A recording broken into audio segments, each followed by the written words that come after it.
Baik, kita lanjutkan sedikit. Kemudian kita pindah ke bab yang berikutnya. Al-musammayatu asy-syar'iyyah li ahli sunnah wal jamaah. Itu nama-nama yang syar'i yang diberikan kepada ahlus sunnah wal jamaah. Jadi ahlus sunnah wal jamaah itu memiliki nama-nama yang lain, dan sudah kita sebutkan pada muqaddimah dari buku ini. Tapi saya ingin mengulang kembali nama-nama tersebut biar lebih jelas bagi kita. Tapi dikatakan di sini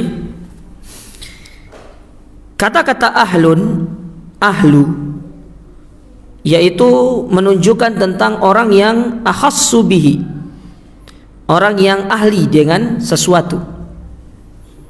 Seperti misalkan seorang mengatakan ahlul bait, berarti dia itu yang paling paham tentang rumah itu namanya ahlu, ya. Seperti orang mengatakan ahlul qaryah, berarti ahlul qaryah di situ maksudnya adalah orang yang paling paham tentang desa tersebut, itu namanya ahlu. Orang yang mutahassis, akhassu bihi, yang paling paham dengan perkara tersebut. Sehingga dikatakan, ya, di dalam masalah secara bahasa ini, maka ahlus sunnah itu adalah orang yang paling paham dengan sunnah.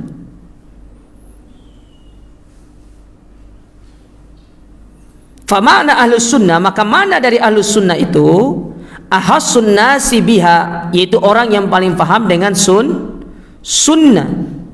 Wa aktsaruhum tamassukan biha wattiba'an laha qaulan wa amalan wa i'tiqadan, yang mana pemahaman mereka dikatakan sebagai orang yang paham dengan sunnah itu diwujudkan dalam satu, ittiba, mereka ittiba kepada sunnah. Mereka belum dikatakan mereka sebagai ahlus sunnah kalau mereka tidak ittiba kepada sunnah, tidak mengikuti sunnah dalam ibadah, dalam muamalah, dalam akidah. Itu yang pertama. Yang kedua, qaulan, dari sisi ucapannya, dia mengeluarkan ucapan-ucapan, perkataan sesuai dengan sunnah Nabi sallallahu alaihi wasallam. Wa amalan wa i'tiqadan, begitu pula amalannya, ya, amal ibadahnya dan keyakinannya, yaitu akidahnya.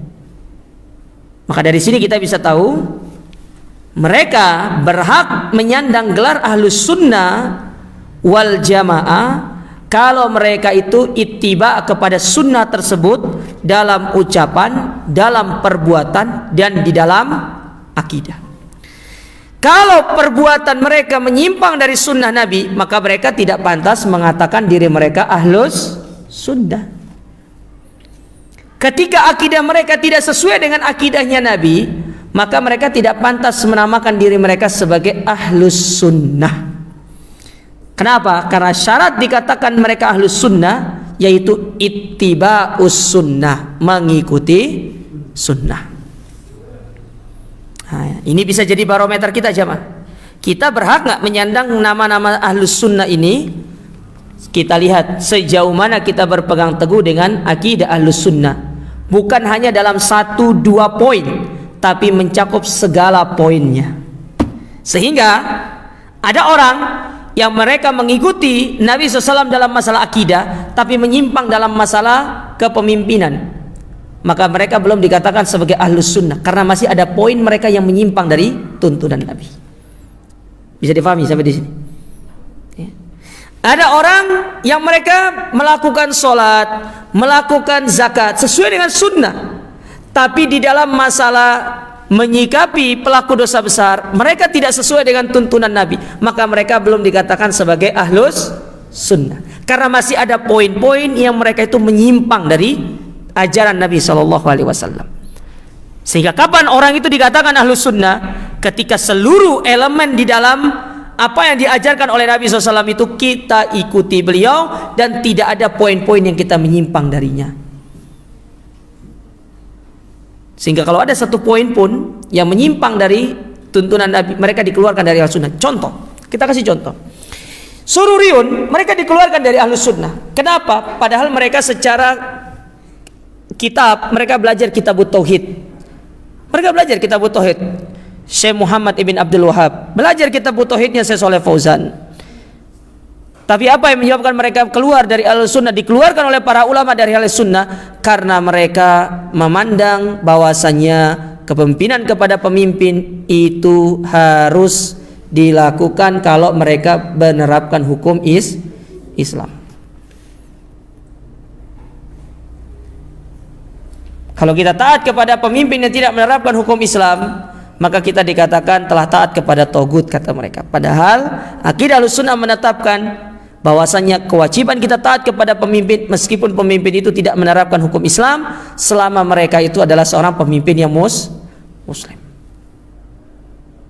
Nah, makanya mereka dikeluarkan dari Ahlussunnah. Padahal kalau dipikir mereka belajar akidah yang lurus, mereka belajar kitab tauhid, mereka belajar tentang Sahih Muslim, belajar tentang kitab-kitab para ulama. Cuma kesalahan mereka diantaranya mereka menyimpang dalam masalah kepemimpinan. Bolehnya seorang itu memberontak kepada pemimpin kaum muslimin, padahal hukum memberontak itu adalah hukum yang haram, tidak boleh. Tapi mereka membolehkan. Sama seperti Ikhwanul Muslimin. Ikhwanul Muslimin mereka belajar kitab-kitab seperti kita, kitab akidah, kitab hadis, belajar kitab ini dan itu. Tapi ketika masalah bab yang berkaitan dengan kepemimpinan, mereka mengeluarkan fatwa bolehnya kita itu memberontak. Maka dalam masalah ini mereka pun dikeluarkan dari Ahlus Sunnah, karena mereka tidak ikut kepada Nabi SAW dalam perkara yang sangat penting ini. Padahal Nabi sudah memberikan sebuah pegangan kepada kita. Nabi mengatakan dalam hadis Irbad bin Sariyah, wa idza ammaru alaikum abdan habasyi, apabila kalian dipimpin oleh seorang budak dari Habasyia. Seorang budak secara umum tidak bisa memimpin orang yang merdeka. Itu hukum asalnya. Budak itu tidak boleh jadi pemimpin bagi orang-orang yang merdeka. Yang ada orang merdeka yang memimpin budak. Tapi Nabi memberikan sebuah perumpamaan yang mustahil andai kata itu terjadi. Budak itu berkumpul melakukan kudeta kepada pemimpin yang sah, lalu mereka naik sebagai pemimpin. Nabi mengatakan wajib untuk kita taat kepada mereka. Apalagi yang menjadi pemimpin orang yang merdeka. Budak saja kalau jadi pemimpin kita disuruh taat sama Nabi SAW. Apalagi mereka yang statusnya merdeka bukan sebagai budak. Jadi Nabi mengambil permisalahan yang tidak mungkin terjadi untuk menggambarkan sesuatu yang lebih besar daripada perkara tersebut. Karena budak nggak mungkin jadi pemimpin. Namanya budak, mereka punya tuan yang taat kepada tuannya, dan mereka tidak boleh jadi pemimpin. Tapi Nabi mengatakan andai kata pun itu terjadi, maka kita wajib taat kepada mereka dan wajib untuk kita tunduk kepada mereka dalam perkara-perkara yang ma'ruf. Tidak boleh memberontak. Tapi akidah Sururiyun, akidah Ikhwanul Muslimin, yang mana mereka itu beranggapan bolehnya seorang itu keluar dari pemimpin yang sah. Apalagi kalau kita dapati perkara-perkara yang menyimpang dengan syariat. Dalam masalah ini makanya mereka dikeluarkan dari Ahlus Sunnah. Oleh karena itu jamaah sekalian, tinggal antum lihat diri antum apakah benar-benar berada di atas akidah Ahlus Sunnah wal Jamaah atau tidak, dan sudah pantaskah kita melabelkan diri kita Ahlus Sunnah dengan kita melihat setiap poin-poin bab-bab yang telah ditetapkan oleh para ulama dari akidahnya Nabi SAW. Apakah kita sudah benar-benar berpegang teguh dan ittiba kepada apa yang telah diajarkan oleh Nabi kepada kita. Jadi tidak cukup seorang itu dikatakan Ahlus Sunnah hanya karena mengimani tentang tauhid uluhiyah, mengimani tentang begini adanya malaikat ini segala macam, tapi giliran pada masalah kepemimpinan kita pun menyimpang dari tuntunan Nabi SAW. Makanya kenapa Imam Ahmad disebut dengan Imam Ahlus Sunnah, karena beliau adalah orang yang tidak menganjurkan kepada masyarakat pada waktu itu untuk memberontak kepada pemimpin kaum muslimin. Makanya beliau dikatakan, diberikan gelar Imam Ahlus Sunnah. Hadza ma aqulu lakum, yang bisa kami sampaikan pada kesempatan berbahagia ini. Semoga apa yang disampaikan ini bermanfaat dan ini bisa menjadi ilmu bagi kita, nasihat bagi kita jamaah sekalian. Kita tutup dengan doa kafaratul majlis. Subhanakallahumma rabbana bihamdika Asyhadu an la ilaha illa anta astaghfiruka wa atubu ilaik. Wassalamualaikum warahmatullahi wabarakatuh.